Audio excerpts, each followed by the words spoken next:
This episode is sponsored by BetterHelp.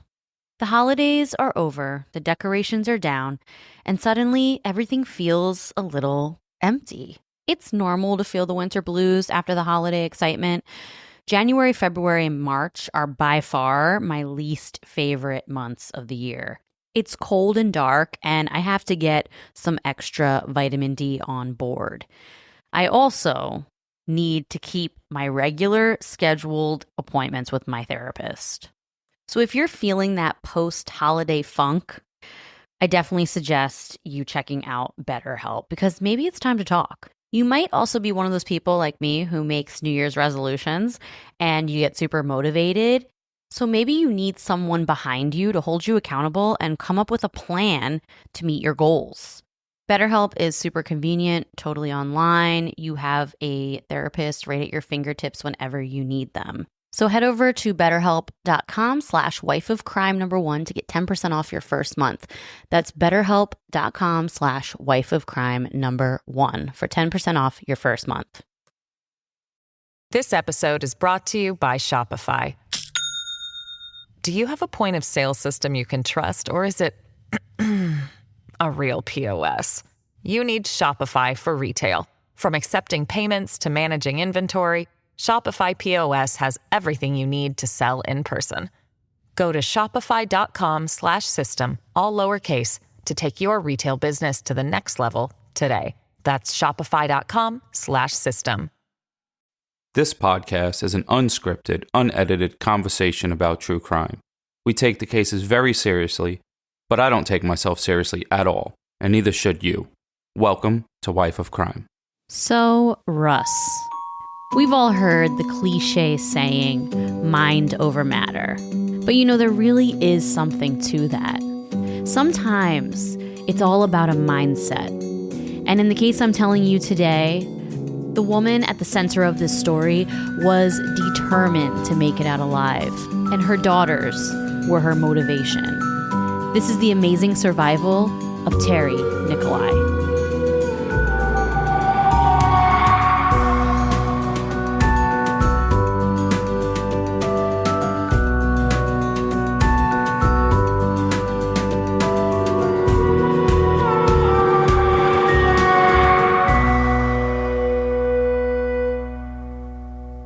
Hello, everyone. Welcome back to Wife of Crime, a true crime podcast where I tell my husband, Russ, true crime stories and he reacts to them. What's up, folks? It's your boy Russ, a.k.a. Leader of the Corns, a.k.a. Pardon all of my interruptions, a.k.a. I just don't want to go to work. Leader of the Corns. Just a bunch of corny folk around here. Cheers. And I'm Jess, and we're back for another week. Yeah. Hello, everyone. Welcome back. Well, in true crime news, Lori Vallow, do you remember her? I mean, I don't know if you'll remember. You're not good with names. Never heard of her. You've heard of her many times because we've talked about this case multiple times. So a couple years ago, we spoke about Lori Vallow. She's the mom who murdered her children and ran off with this dude who's in a cult, a Mormon cult. And he said that, the apocalypse was coming and all this stuff. And then she ran off and got married to him. And then they murdered her kids. Do you remember that? Doesn't really ring a bell. Okay. Well, if you go back But now you just told me the story, so what's going on? So they did jury selection this week. So we have been talking about this case on and off for the last 3 years. We have? We have. This is wild. I've brought it up many times, and we did a cult episode, and we talked extensively about this case on the cult episode. And now they're finally doing jury selection because for a while they said she wasn't fit to stand trial because she wasn't didn't have the mental capacity to stand trial. Well, now she's finally fit mentally to stand trial. That's so stupid. If you're crazy and you did something bad, you still should stand trial. There's no excuses. Well, she didn't plead insanity, I don't think, but... What did she plead? Stupidity? No, you have to be able to be, psychologically fit to stand trial. And I guess the psychiatrist didn't think she was, but now she is. So she's going to be on trial soon. Like the psychologist is an idiot too. Okay. Because if she killed her kids, who gives a fuck how she feels? What? She woke up on the wrong side of the bunk in jail? Yeah. So what? I know. Get your ass to court so we could punish you. Yeah, she deserves it. I can't wait for her trial and for her to be punished for what she did, because it's disgusting, that case. I hope the other ladies in jail, even though I don't remember this case, but I hope the other ladies in jail are beating her ass. Oh, yeah. Well, yeah, she's been in jail this whole time awaiting trial. Finally, she's going to go on trial. And one of our listeners got called for jury selection in the state, but it was the wrong county. She thought she was called for this trial. Wow, you guys respond to those jury duty letters? Yeah, I know. That's crazy. We don't. First of all, why would anyone respond? Because they don't pay my salary. So what you're doing is saying, hey, come hang out and make these decisions for me. And when we're done, you'll be homeless. Like, here's $40. I'm not a prostitute. That's like prostitute, or on the internet, they're like, oh, you give $40 for sex. Well, it's like $40 a day. Yeah, what am I going to do with that? That's not even food in New York. The halal cart is fucking $40 now. If I got called for jury duty, I think it would make my year. I would love it. You can't go to jury duty. You got to get paid. Yeah, I know. It's bad, but I would do my best. To get out of it? You got to say things that are really inappropriate. And then I don't want to be here. This place is stupid. No. You got to pretend that you hate everybody. I do. Well, yeah, you don't have to pretend, I guess. I hate everybody. So anyway, that's what's going on in true crime news. I found really interesting, and I will keep you guys posted. I'm thinking maybe I'll do a TikTok. Maybe do a couple TikToks just recapping the case and now talking about where it stands, and I'll keep you guys posted. If that shit don't get banned, they're trying to ban TikTok. I know. You got 100,000 something people over there. I know, I do. Whatever. So I learned something this week. What? I don't know if you know this, but do you know where farts go when you hold them in? No. You don't? Now, this is a PSA for all the women. Mm-hmm. Because a lot of women hold their farts in. Mm-hmm. They come out of your mouth. Well, I mean, this might explain women's halitosis. Women don't have and halitosis. This might be why women are always talking shit. Oh God, Russ. What do you mean? Obviously, if it could leak. It leaks out of your mouth. That's a fact. I looked it up because I heard it on the internet, obviously, but then I had to do research. I only Googled it once and clicked the top link. Okay. So it comes out of your mouth. So right now, I didn't hear you fart all day. So you probably got farts coming out your mouth. And in a less funnier way, it also gets absorbed into your bloodstream. Oh, interesting. Yeah, Russ the fartologist. Yeah, you are. This is week number 2 in a row that you've talked about farts on the podcast. Well, because last week, I had to do it with women. Yeah. And women.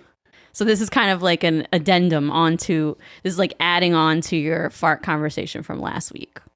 Well, I guess so. And I got called back for these ladies. Uh-huh. And I wasn't going to bring this up.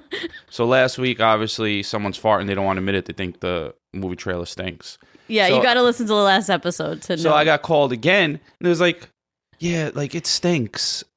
I go to the bathroom and I'm like, all right, let me see. Someone just took a fresh shit. That's it. Yeah. Someone took a shit. I was like, and you know what I told the lady? What? I was like, yeah, it should be fine soon. And then she was like, yeah. And she said something some stupid thing. And I was like, well, whoever smelt it, dealt it. And then I walked out of the trailer. Did you say that in front of everyone? Everyone. Oh, no. And she was kind of new. She's only there day playing. She's like a hair lady. Uh-huh. And so she was probably humiliated. I didn't wait for the laughs. I think it's funnier to walk out, or the uncomfortable. I like when it's uncomfortable. I don't even want to laugh because they get uncomfortable, they cringe, and then I walk out, and I'm chuckling on the way out. You love when you make people uncomfortable. It's one of your favorites. That's really funny. Well, yeah, Russ the fartologist. That should have been your AKA this week instead of all those other ones. You're just AKA always talking shit. Because you always hold it in your farts. And that's why your stomach always hurts. Possibly. Probably rumbling right now. No, it's not. All right. This month on the Patreon, we are watching Long Shot, which is a documentary on Netflix about a guy who gets accused in a murder. We haven't watched it yet, but it's about a guy who gets accused in a murder. It involves baseball, and baseball season just started, so I thought it would be a good one to watch now. And it's only one episode, which Russ loves that. He loves one episode documentaries. And get to the point. It has Larry David in there, and you love Larry David. Yeah, he reminds me of me. Like, shit just always goes wrong, and he looks at things in a weird way. If you ever watch his show. Well, we're going to watch that later and record our True Crime and Chill for this month. So if you're interested in that, listening to our coverage of that or any of our other True Crime and Chill episodes, head over to Patreon. And you have the patron shout outs. Yeah, we got a shit ton of episodes. And if you don't like commercials, you get rid of commercials over there too. All right, so this week's Patreons are Captain Spatula. Mm-hmm. All right. Tatum, Brianna, Stephanie, Sharon, Christy, Elise, Isa, Rachel, Andrea, Rami, Kim, Catherine, Crystal, Emmy, Cindy, Melissa, Kayla, Jackie, Shanti, Elise, again maybe? They're spelled different though. Sarah, spelled interestingly. Maggie, Simbark.com. Well, I don't know what that is either. All right. And Louisa. So, Woo! Cheers to you guys. I fucking struggled through that one. Yeah, there was a lot of names that I year. figured you might struggle. Yeah, like, when they spell names, like, interestingly, like, when you had hippie parents that were trying to be creative. Like, don't be creative on my name. Go make a painting or something, or do a collage. Yeah, but some of these people are from different countries. We have people in our Patreon from all different countries. So maybe that's why their names are spelled differently than what you're used to. Could be. Cheers, guys. Thank you so, so much. And we really appreciate everyone over at Patreon. We love you guys. All right. So every week I do review of the week. Mm-hmm. And this week I have a review of the week that is 5 stars, but also confuses me. Okay. It's called Russ and His Photos, 5 stars. You obviously read this because you're chuckling. Hey guys, love your show so much. Actually, found it with Jess popping up on my TikTok. I immediately came here because she got my interest, but when I heard Russ's voice, I had to see a picture of this guy. Found your Instagram, and while your face matches your voice, I can't help but laugh. Because Russ takes photos like a 40-year-old dad. Anyways, love you guys. And we'll definitely be sharing with my friends. That's from KDJ Love. All right. I don't get it. Like, what do I do? See, so like, you know how like you all have that aunt or uncle that still has the flip phone, Mm-hmm. and their profile picture is a very close pixelated photo, very close up, but only from the nose up. And it's Yeah. like all forehead, and that's their profile picture. Yeah, we all have If those. you have that, folks, like, come on. Like, just reach your hands out straight away and, like, put the camera down. At least get your face. Unless you don't like your teeth. Then maybe don't smile. Yeah, then it's understandable. But I don't have a picture like that. What is this? I don't get it. Ever since that review came in, you've been fixated on this. That's not true. I mentioned it once. Yeah. When it came in, I was like, I went through my pictures. I mean, I don't really smile in The pictures. best is that they made you go through your pictures.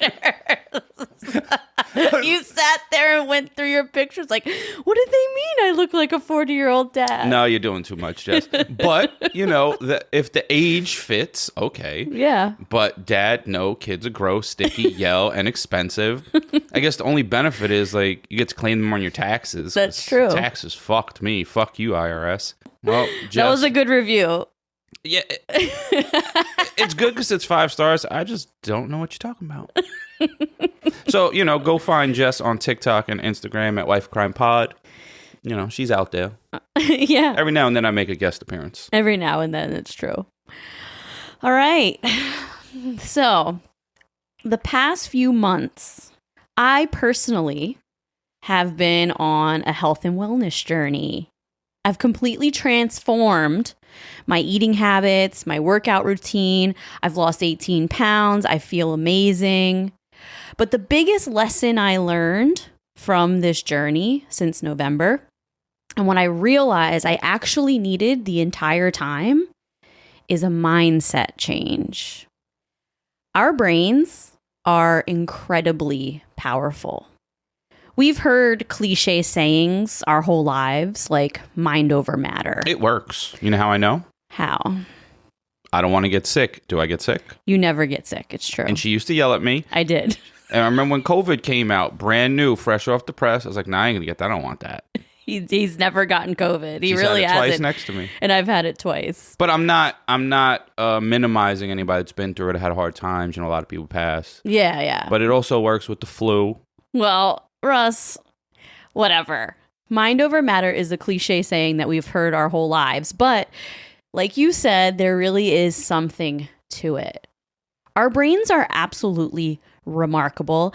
I have talked about how much I love the brain before in past episodes. Get me on a whole conversation about like neuroscience and brains, and I'm like in my element. I think it's so cool. Our brain is perpetually learning new things without us even realizing it. It's causing our whole body to function properly without even consciously thinking about it. And it can even predict things before we're consciously aware. Like when you go to pick up that beer can, your brain calculates the amount of force needed to pick up that can in the nanosecond between the idea of, oh, I want another sip, and then the second you touch the can, your brain already knows the amount of force needed to lift it from the table to your mouth. And if it uses too much, you'll hit yourself in the face. And if it uses too little, you'll never get the can to your mouth and be able to take a sip. That reminds me of like, you ever drove home but don't remember the drive home? Yeah. Like you're just driving. Well, mainly probably because people are on their phones. Try not to be on your phones while you drive. But like you could drive for hours and like not even realize. Yeah, you're like on autopilot. Yeah. Our brains are absolutely amazing. When it comes to survivor stories, the cases we absolutely love to cover. Oh, we're doing a Not Me, Not Today? We are. Yeah, it's been a long time in my Rakim voice. It has been. We love to cover these cases, and there's always a common theme. Every survivor says they are determined to live. They have a survivor mindset. I will make it out of this alive. We've talked about so many survivors over the years, and we are always in awe of their tenacity, their will to live, and their determination to get who did this put away. Well, this week's story is no different. I have a case that will leave you saying, how? Sway? How did she make it through that? How, Sway? How did she make it through that? And it wound up. Sway actually had the answers. Kanye admitted it. Did you hear that? No. Kanye goes, he actually had the answer. Well, it'll leave you saying, how? Jess? How did she make it through that? But she did. This is the amazing survival of Teri Nicolai. Are you ready? Yep. Teri met her husband David Larson, fell in love, and married him in April of 1996. After they got married... Year the Yankees won the World Series. Oh, Put okay. some respect on their name. All right. Good fun fact. All tree you. After they got married, though, it's as if David was Dr. Jekyll and became Mr. Hyde. The first sign of David's controlling and abusive behavior was on their honeymoon. They flew to Hawaii to this beautiful resort on the beach. And the first morning of the honeymoon, Teri put on a swimsuit and then she put a tank top and shorts over top of it. David told her to take off the shorts and tank top and walk around the resort in only her swimsuit. She was like, no, I don't feel comfortable walking around like that. I'll take it off when I get to the pool. David got so angry that she didn't listen to him and started screaming at her over this. She had never seen him act this way, so she still refused. And then he started hitting her in the head. Oh, damn. She threatened to leave the honeymoon after this and go back to Wisconsin, where they're from. But just like the typical abuser, he began apologizing. He said it'll never happen again. So she stayed with him. During the first year of their relationship, David slowly began to control multiple aspects of Teri's life. It started small, with what she would wear, then grew to where she went, who she was friends with, and eventually telling her to quit her job. He isolated her from friends and family, and when she didn't listen to him or when she fought back, he would beat the crap out of her. Teri says she kept making excuses for David. She said she didn't want to look like the stupid person who married this controlling, abusive man. So she didn't tell people about it. She was humiliated, and she didn't want to be looked at as a weak, abused woman. This was very out of character for her to deal with this type of situation. By the third year of this marriage, she had had 2 baby girls. And Teri says becoming a mom is what empowered her to leave. Her best friend told her, wow, that makes it harder to leave too. Yeah, but she said she felt empowered because now she's not just thinking about herself. She's thinking about her daughters. Yeah, well, she knew he was a real piece of shit. Mm-hmm. But then, being a single mom is harder than not being a single mom. I, for the record, I've never been a single mom, so I'm not really sure. But it sounds really hard. You got to go to work and clean doodle butts. And take care of everything. And when they get hungry, you can't just say, go eat. You can't, no. I remember my little brother used to stay over at my house. I was like, I don't know, my early 20s, and he's 14 years younger than me. So he was little, maybe 8 or something like that. And he would come over to the house and he would just hang out all day. We just play games because, I'm very mature. I just like to play games. Yeah, you're very immature. And do nothing all day. And things really haven't changed. So he'd be like, I'm hungry. And I'm like, there's no moms here. Like, you don't tell me you're hungry. Go do something about it. Aw, poor Dave. He was like 8. And I'm like, I don't know what to do. I'm not doing nothing. I was like, all right.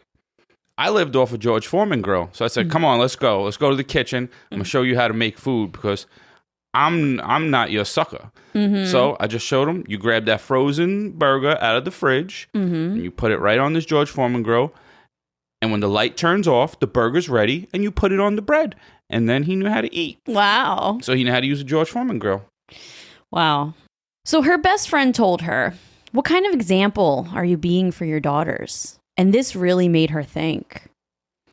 She said they should never think this type of treatment is okay. Leaving him will show them being abused and controlled by a man is unacceptable.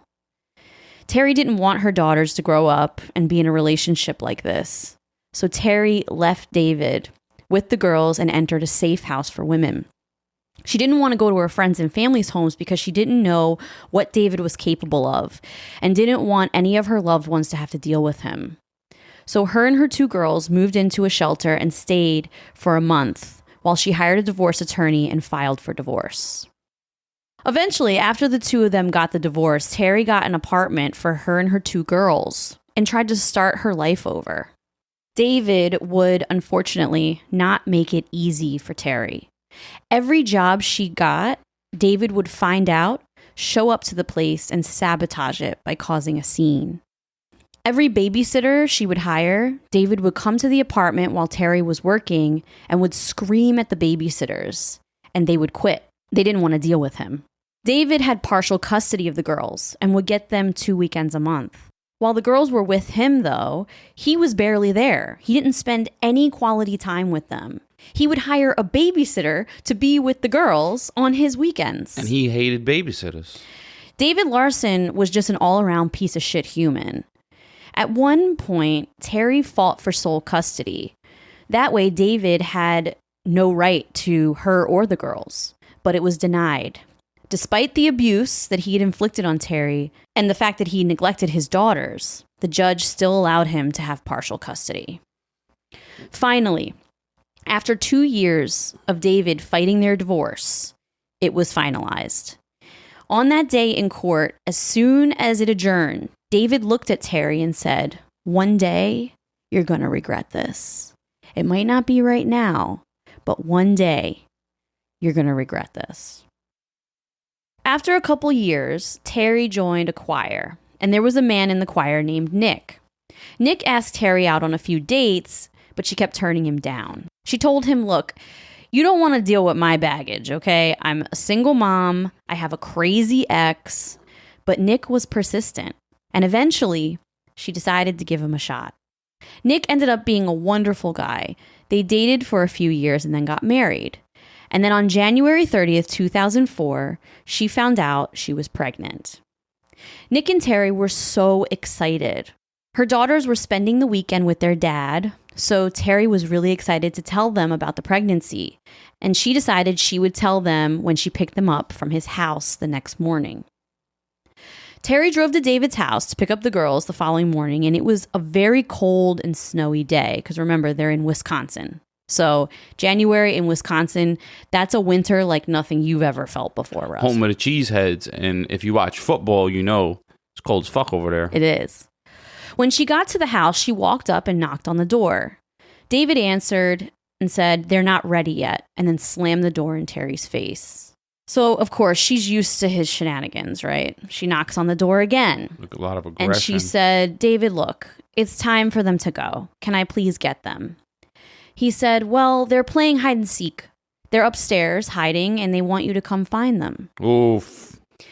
Teri thought, ugh, I don't even want to step foot in this house. But she knew David would make this process miserable. She knew that he loved to play games. So she was like, all right, maybe if I just go in and play along, I'll get the girls and we'll get out of here fast. I wonder how her new husband, Nick, felt about their relationship. He obviously knew that he was abusive. Like, I'd assume that his wife told him. Yeah. So, like, damn, like, you got to go there with her, I guess, because he might try to pull some shit or...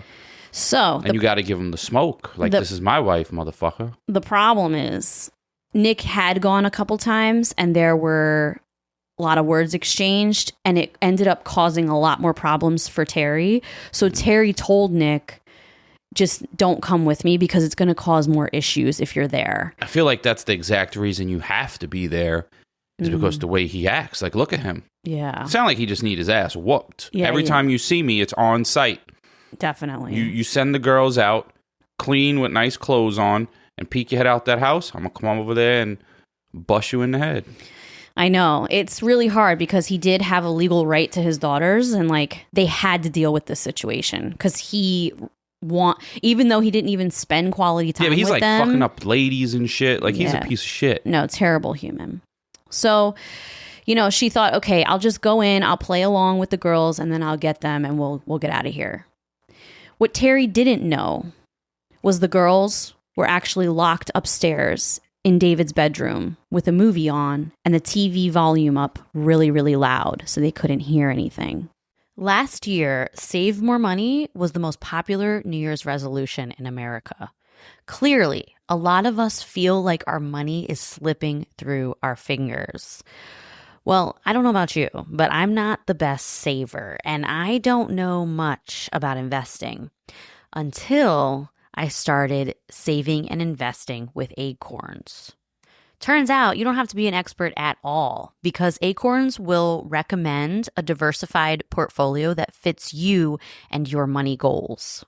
And I always thought that when people say, ooh, I invest in stocks, that they had a ton of money or something. Well, you don't need to be rich. Acorns lets you invest with the spare money you've got right now. You can literally start with $5. And you guys are spending that at Starbucks on these fancy lattes. So skip the coffee and invest with Acorns.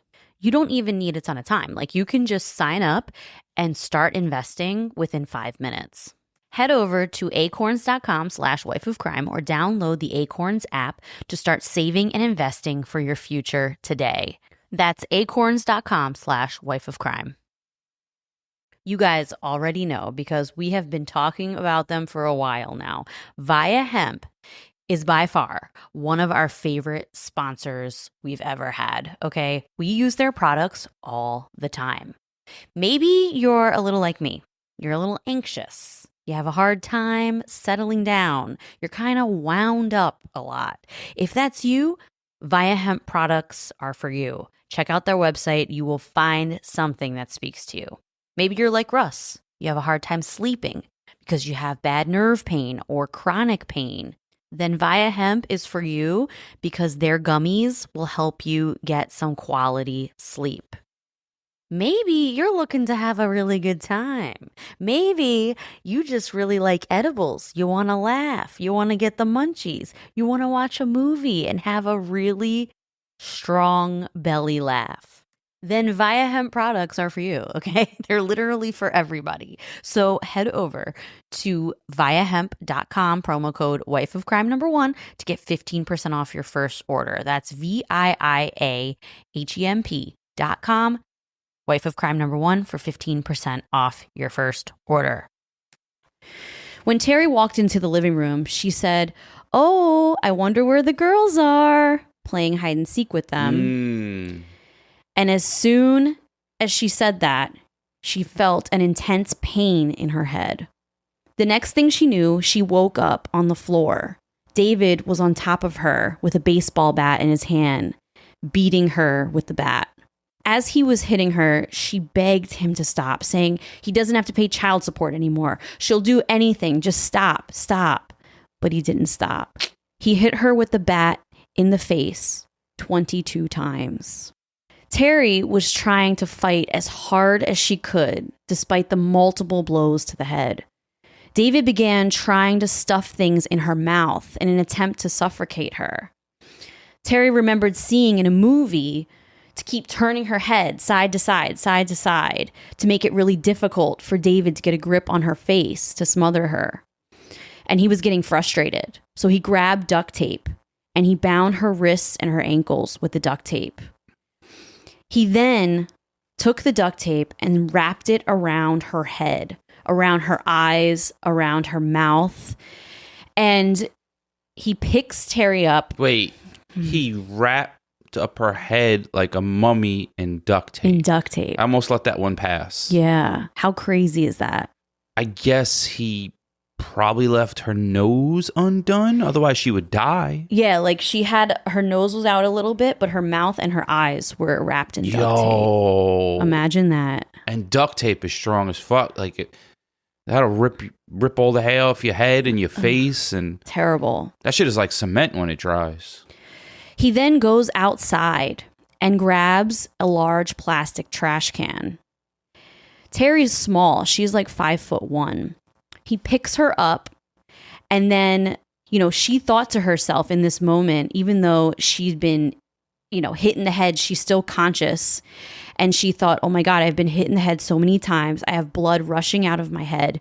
If I go into this head first, I'm dead. So she was struggling, fighting with him. And so wait, he was trying to put it in the garbage can? In the garbage can. Head first. But she ended up fighting with him enough that she flipped her body around and he put her in feet first. At this point, Teri is incredibly weak and in and out of consciousness from all the blood loss and the struggle. David picked up the trash can, brought it outside into the Wisconsin winter, grabbed a shovel, and began shoveling snow into the trash can, burying Teri inside.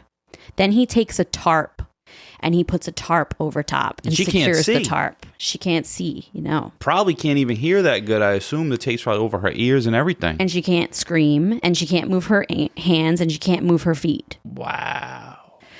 Teri is now completely stuck in this trash can, and she heard David walk back into the house. So when she did, she thought of every scenario. Okay, how do I get out of this? Can I rock my body hard enough to make the trash can, fall over?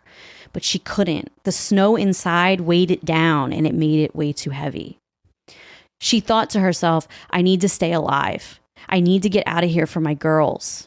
He would probably get custody of them if she died. They would know it was him. Like the way it's going down in his house, they would know. But in her mind, her girls were the only thing on her mind at the time, and she was so scared that he could get custody or something would happen to them. Of course, she knew she had to live to protect her girls from him. She remembered she had her cell phone in her jacket pocket. She just needed to get to it. So she began moving her wrists back and forth, trying to loosen up the tape. She starts scratching the tape with her thumbnail over and over and over and over. And think about this. You're in a garbage can. They're not that big, even if it's a big garbage can. So she could barely move. She's in there like a pretzel. Exactly. She's in the fetal position in the bottom with snow all around her, buried in snow. Freezing. Jeez. That's like being buried alive, pretty much. Mm-hmm. If you think about it. Yeah. Like, what's the difference? You're in a small thing, and you got all this stuff around you. Like, whether it's dirt or snow. Sorry for part of my interruption again, folks. It's crazy. So she finally gets it loose enough that she could get her forefinger out and her thumb and get into her pocket and grab her phone. Her face is still taped up, so she can't see anything, but she felt on the phone for the numbers and counted them. She dialed 911. In the 911 call, you can hear Teri struggling to breathe as she's trying to give the operator David's address. 911 mobile emergency. Where's your emergency? I can't hear you. Are you having difficulty breathing?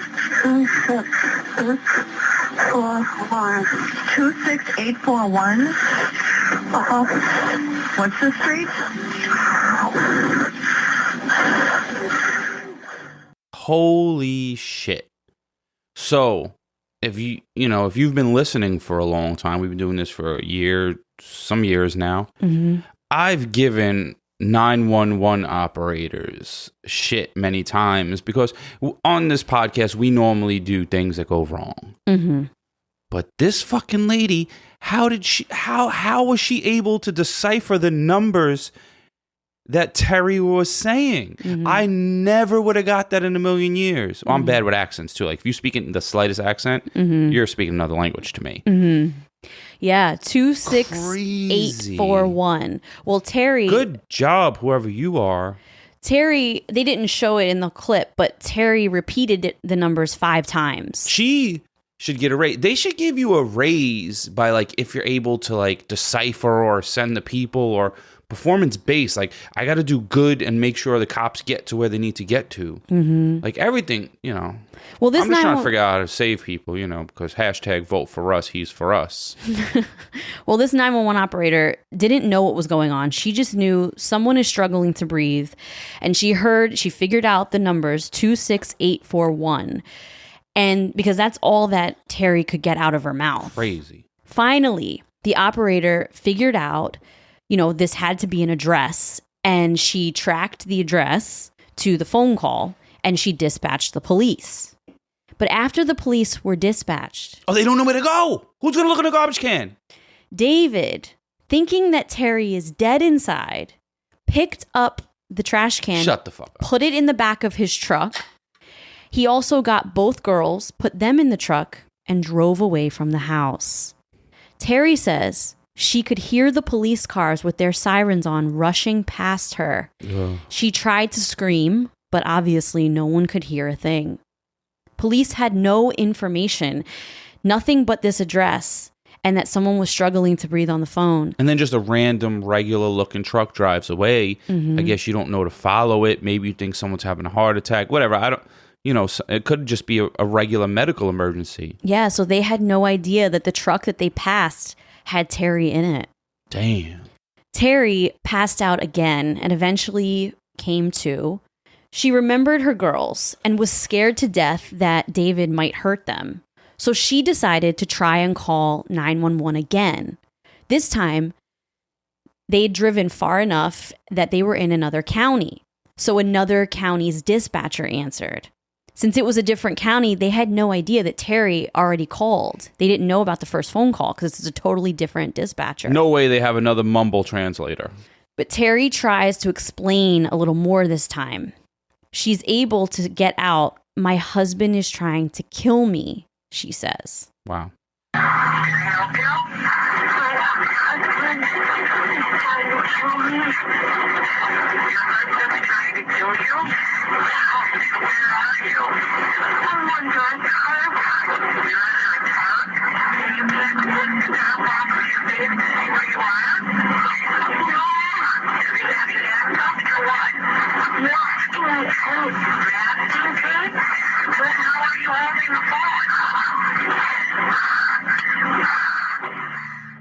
So in this one, it's a different situation. This 911 operator, she seems like almost irritated. Well, the problem is there's only one Michael Jordan of 911 operators. And that was the other one. The other one, yeah. So this one is, in the G League, in the minor leagues. So this one, she kind of understood. So what was going on is she said, my husband's trying to kill me. It was very muffled. So if anyone plays this, or it was very muffled. And then the lady says, where are you? And I'm probably doing it out of order, and she says, I'm under a tarp. And then the 911 operator says, can you lift the tarp? And she says, no. And then she says, I can't lift the tarp. But then the 911 operator says, like almost condescending, like a fucking cunt, how are you holding the phone? Yeah, it was so rude. That was so rude. And then after that, Teri passes out. She blacks out. And then the fucking lady's dying. And you're asking her these stupid ass questions. You could tell she could barely talk. Yeah, I know. See, and this is why performance based. Like the other lady was a fucking miracle worker, and this lady she ended up getting fired. Yeah, thank God. She did. She got fired for this. Why can't you lift it with your little attitude? Yeah, she had an attitude. She literally treated her like it was a prank call or something. Because 911, people are calling you. You probably get a lot of bullshit calls, but you also get calls of people literally on the verge of life and death. So you can't play around. Yeah, definitely. Well, Teri ends up blacking out, and then the 911 operator just hangs up the phone, thinking it was a prank phone call. And I wouldn't be a good 911 operator because I don't understand accents. You have any accent, whatever accent you could think of, they're like, hey, I'm here. I'm like, huh? Yeah, you really have a hard time. You need subtitles for everything. You'd all be dead, even if you're from the South. I'm like, what? It's true. If you don't have a New York accent, you just got to text me because I can't, don't talk to me on the phone. So Teri then lifted her hands above her head, trying to wave her hands outside of the tarp. So she blacks out, then she comes to. Now she, the phone, she was like, okay, this phone call thing isn't working. So she takes her hands, lifted them above her head, and tries to wave her hands outside of the trash can. Suddenly, the truck comes to an abrupt stop, and she hears David's voice. One more stunt like that, and I'll get my 38, he says. Then he grabbed the bat, climbed in the truck bed, and started beating her in the head again with the bat. Wait, aren't the daughters in the truck? They are. Oh my God. At that moment, her cell phone starts to ring. He saw it. He grabbed it and took it away from her. Teri was devastated. This was her lifeline. She was now terrified. She had no lifeline. She was freezing. She was in and out of consciousness from being beat on the head. She threw up multiple times from having a concussion. So throwing up pretty much in her mouth, like she's throwing up into the duct tape. Oh my God, so you could drown. Drown from her throw up. Yeah. Wow. That's like being waterboarded by your own throw up. She's still in the garbage can, and she feels like the garbage can is being moved again, but she doesn't know where it's being moved. She hears the sound of a garage door. David had driven to a storage unit in Illinois. He put the trash can in the corner of the storage unit, covered it with boxes, and locked her in. He then drove the girls to a babysitter's house and went to work. I wonder what he told the girls he was doing. Because, little girls have a lot of questions. Even big girls, like you have a lot of questions. I don't know. No way you wouldn't have said, what are you doing? And he would have said something and you would have said, why? Yeah, that would have been me for sure. At this point, Teri starts screaming for help, but no one can hear her. By now, it's getting to be evening, and the temperature outside fell to below 0. In the storage unit, the temperature was in the teens. The snow in the trash can starts turning to ice. Oh no, she's going to be frozen solid. She kept falling asleep. But then she would tell herself, wake up, you have to stay awake. If you fall asleep, you'll never wake up again. She kept trying to move her hands, her head, her feet, hoping that it, moving around would try to create some type of warmth. Teri was in the trash can for 27 hours. I don't got it in me. I would just want to die. Well, she was determined because she was focusing on her girls. After 27 hours, she finally heard a man's voice. Her husband. No. The voice said, "We're the paramedics. Open this door." Wow. And she started to scream as loud as she could. The medics heard her muffled screams and told the manager to open the unit. They picked up Teri out of the trash can and began slowly warming her. Her core temperature was 84 degrees, which is insane. I have never seen a body temperature that low. At 95 degrees, you're in hypothermia. So 84 degrees is an absolute miracle. It's a miracle that she was alive. Like, we've gotten people, like homeless people in the dead of winter, come into the ER, and literally the lowest core temp I've ever seen is like 93. I've never seen anyone with 84 degrees. And these people were like sleeping outside in the snow. The police found her because after the first 911 call with the lady dispatcher that was the best dispatcher, Michael Jordan. After the first 911 call, the cops decided instead of leaving the property, they would start taking a little look around the house. I love when people like are not just doing the bare minimum. Yeah. They wanted to take a look around David's house. They searched inside, even though they weren't supposed to. Good, they saved her life. And they saw blood on the kitchen floor. During the search, one of the officers saw a business card for a storage unit on the counter. And they just decided to go to that storage unit in Illinois and search it. That's like some Sherlock Holmes shit on a TV show. Like, who would think that? They probably just had a gut feeling and went with it. They also were waiting for David at his job. So as soon as he showed up to work, hopefully snuff him. The cops were already there and they arrested him. Bang his head on the floor, shit. Don't be like, "Hey, David, put your hands behind your back." Just bang his head like it's fucking the 1980s and your NYPD. Like, we don't arrest people regular. Teri was completely unrecognizable. The doctors thought that they were going to have to amputate her legs below the knee and her arms below the elbow. But later, they decided they could save her arms and legs. However, all of her toes would be amputated due to frostbite. How about fingers? Yeah, her fingers were saved. Oh, that's all right. You know why? Because you could always wear fly shoes. Yes. But you can't. There's no such thing as fly gloves. Exactly.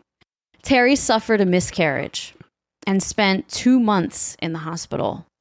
She then spent the next year learning to walk again and underwent physical and psychological therapy. She had a huge support system. So many people rallied around her. Where's Nick? Her husband, he was there. I'm curious. She was gone for what, like about a day or so? Mm-hmm. Did he call the cops? I honestly don't know, because when I listened to her story, she didn't talk about if Nick called the cops. I'm pretty sure he did. I mean, she said, "I'm going to pick up the girls," and she never came back. So I'm pretty sure he did. And is Nick even around still? Yeah, they're still married. Yeah. Oh, because I thought maybe she didn't mention him because she might have dumped his ass. No, they're still married. So the story made national news. And she had an outpouring of support from strangers who sent her cards and flowers. Well, so many women who were, victims of domestic violence reached out to her and said, like, "I've been in a domestic violence situation. Like, we're here for you. We love you. We support you." And it was just really, she said it made her feel so good being in the hospital for 2 months and getting all of this support.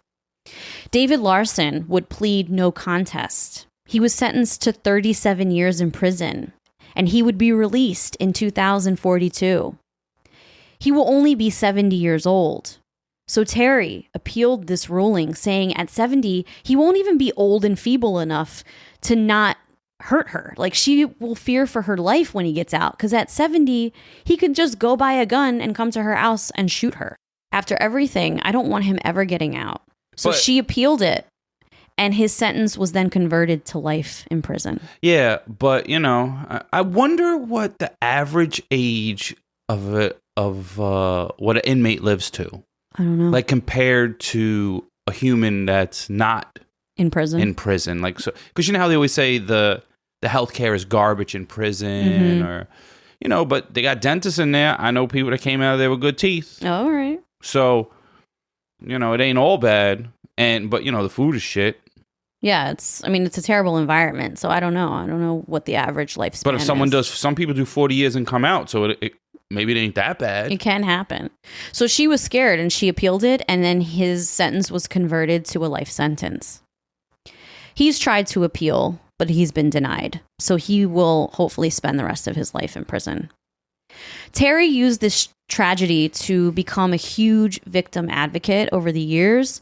She now serves as the Marsy's Law Wisconsin State Chairwoman. So Marsy's Law is an amendment that individual states can vote to enact. And in 2020, 75% of Wisconsin residents did that. During the pandemic, they wrote in votes for Marsy's Law. 75% of the state passed it, which is amazing. And what it does, it's a law that expands victims' rights in 16 different areas. Other states have adopted it as well. If you're interested in looking it up, look up Marsy's Law. It's a brother of a victim. A woman named Marcy was murdered, and her brother introduced this law, giving victims of violent crime 16 more rights than they already had. And a lot of the rights are really important. I'm not going to go through all of them now, but you can look it up. Other states have adopted it. I think there's like 10 other states that have put this into action. New York is not one of them. I wish they would. Hopefully we can get that going. But Teri is one of the people that made this happen in her state because she's the chairwoman of this law. And people were so inspired by her story. And even during the pandemic, they voted for it. So wow. She made a huge difference in her state because of what happened to her. And that is the amazing case of Teri Nicolai, who is like so inspiring. And it just shows, like I said in the beginning, she was determined. Like her brain would not let her give up. Like, I mean, the idea that she was stuck in a frozen tomb, essentially, duct taped, throwing up into her own mouth multiple times. I mean, I can't even fathom. So you got to like swallow it back down, I guess. I can't even fathom what this lady went through. Beat on the head. I always think about like when people are in these situations, I'd probably just go to sleep. Yeah. Depends on what would keep me possibly alive is maybe like revenge. Like if I'm so angry, like hell no. So maybe that's what's going on. Like hell no, I'm not letting this motherfucker get away with it. But in her situation, it was I'm not letting my girls stay with him. Yeah, like and he didn't give a shit about them. He would get the babysitters. It was all about her. He kept this weirdness for her. Yeah, like it was almost like his property or some shit. Yeah, and apparently, like so, he was living in the house that they lived in together as a married couple. And she says she had never been inside, but that day when she walked in, he like literally the house looked exactly the same as how she left it. All the pictures of them from their wedding were still up. Like he didn't change a thing. So it was like he was obsessed with her, but also I don't know. I'm not sure. You can't really like I can't call psychoanalyze him, but I can't call that one because a lot of men ain't decorating shit. Like you just live in the house, however it is. How many men are listening to this podcast, you know, that we just live in the house that a wife puts shit up and we don't even know the shit is on the wall. Like, can I have somewhere comfortable to sit, please? It's an amazing story. And I'm glad she lived. Is she still alive? She's still alive, yeah. Well, they got married in 1996, right? Yeah. When the Yankees won the World Series. Yep. She's married to Nick now. She has her daughters and she's living life and she's a true inspiration. All right, everybody. Well, that was our case this week. So check us out on Instagram at Wife of Crime Pod. And go to wifeofcrime.com so you get one of these dope-ass Wife of Crime hoodies that I'm wearing right now. And we got some tank tops for the ladies. And tank tops for men is a little outplayed. Don't wear a wife beater. No, wait, wrong thing to say on this podcast. I didn't mean it that way, but you know, I still wear a loose tank top. Just don't wear the tight ass ones. The tight ones, yeah. You don't want to wear those. Yours aren't super tight. Nah, but sometimes they're tight because my muscles are so God. big. All right. All right, everybody. We'll catch you next time and have a wonderful week.